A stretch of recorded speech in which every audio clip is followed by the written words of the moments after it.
চলেছে Vivo V60 5G smartphone. 2 ঘন্টা পর্যন্ত জলে থাকলেও হবে না খারাপ। ভিভো তার নতুন স্মার্টফোন ভিভো V60 ভারতীয় বাজারে লঞ্চ করতে প্রস্তুত। ভারতে ভিভো V60 স্মার্টফোন 12 আগস্ট দুপুর 12টায় লঞ্চ করা হবে বলে জানা গিয়েছে। কেমন হবে ভিভো V60 ফোনের স্পেসিফিকেশন?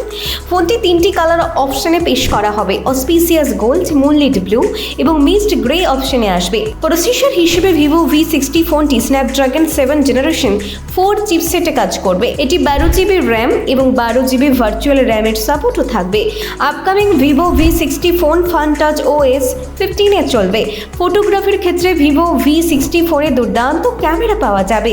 এতে ট্রিপল রিয়ার ক্যামেরা সেটআপ রয়েছে, যা সেলফির জন্য ফোনে পাওয়া যাবে 92 ডিগ্রি ওয়াইড অ্যাঙ্গেল লেন্স সহ 50 megapixel Zeiss camera. Smartphone 6500 mAh battery blue volt battery থাকবে এবং এটি 90 ওয়াট ফ্ল্যাশ চার্জ সাপোর্ট করবে। ভিভো V60 5G ফোনের ভারতীয় দাম 37,000 টাকা হবে বলে জানিয়েছে। এই দামে ফোনের 8GB র্যাম এবং 128GB স্টোরেজ সহ মডেল আসবে।